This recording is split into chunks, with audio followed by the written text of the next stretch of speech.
I'm Cindy Mochizuki, and I'm a visual artist, and I work in interdisciplinary mediums of ceramics, sculpture, installation, multimedia, animation, and performance.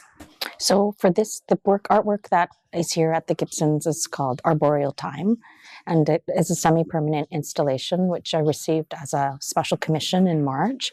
And they wanted to have an artwork that welcomed people to the hearth, to this fireplace space, which is kind of like a circular eddy at the front of the museum. And I came up with this idea of the uniqueness of this museum's architecture being placed up on Burnaby Mountain and in amongst a forest and in amongst trees. I also went to SFU, so I remember as a student kind of going through rainy days and like walking with my bag through the trees in the forest. And I thought it would be interesting to create an artwork that was kind of like a gift back of something that was kind of lucky. And the thing that I thought about where in Japanese culture, there's something called kodama, which is like a tree spirit. And, there are kind of these, it could be a fable or a fictional kind of fantastical creature. It appears to select individuals that might see it in the forest as a message or a warning. And they say kodama actually takes care of a forest and a tree's health as well. So the artwork are over 60 hand-built ceramic porcelain kodama.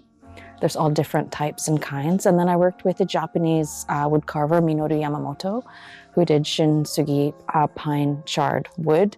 And we crafted out a kind of forest that would live above the fireplace. Most of my work is oftentimes like multimedia, animation, and mixed discipline. So not just like one painting. It'll have like audio, moving images. And I often work with my own family's history and kind of maybe looking at the Japanese-Canadian diaspora or Japanese-Canadian experience. Oftentimes I might take stories that people can't see anymore with their eyes and bring them to life through a kind of visual media.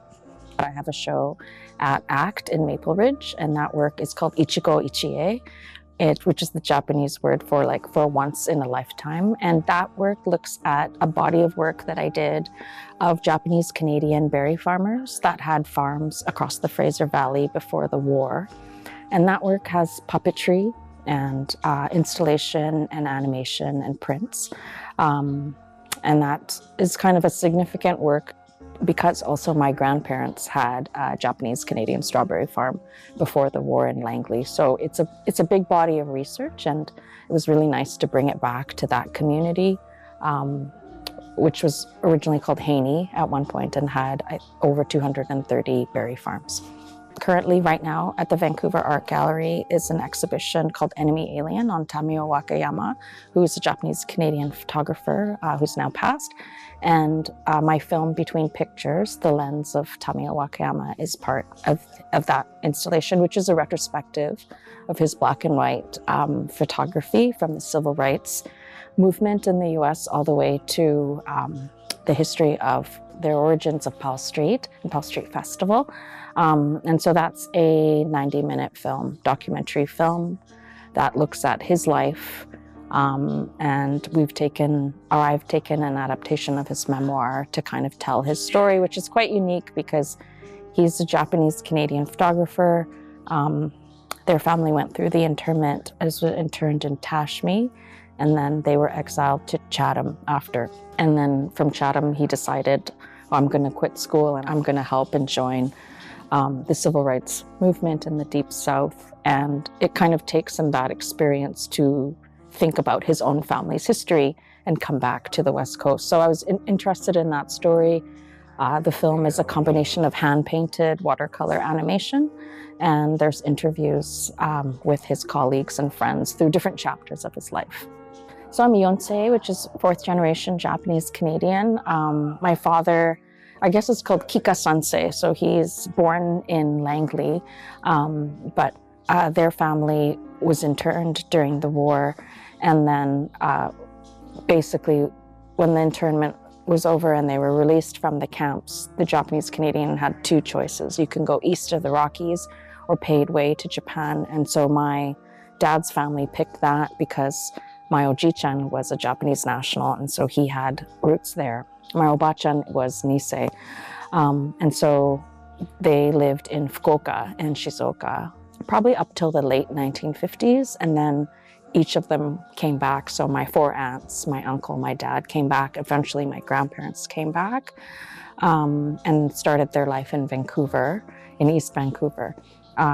So I grew up, my mom is born in Osaka, and she lived most of her childhood in Yokohama because my granddad was a school teacher and a composer and poet.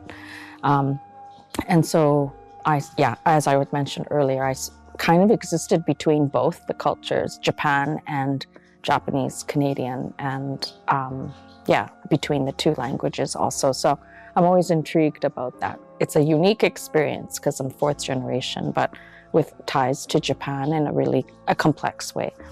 Even with this, the arboreal time, like the concept of the kodama, is not really a Japanese Canadian kind of concept, but I think as a child, I grew up with my grandparents or my grandmother or my dad, kind of singing Japanese folk songs or telling stories that were in Japanese. And already as a small child, kind of you see the, things like oni, or they'll talk about yuki onna, or very specific Japanese mythology and folklore. And grew up looking at those books and Japanese anime, and even things like, I don't know if you know, the show Doriftas, or those kinds of Japanese 80s, 90s TV shows, right? That I grew up watching in popular culture. So having that as a kind of a media influence, I think influences myself as a storyteller. So it's not like I'm looking at Shakespeare or this kind of thing. I'm looking at, Ozu or Haruki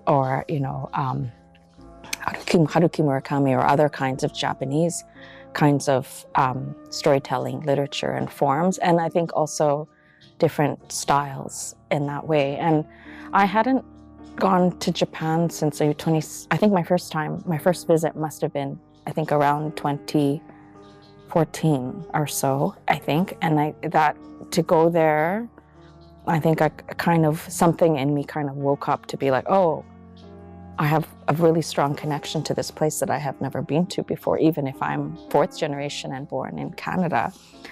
There was something that I had seen that my Nisei grandmother had preserved and kept, despite their kind of history, right? And they still practice those things. So I think that definitely there's a Japanese influence that's embedded in the work.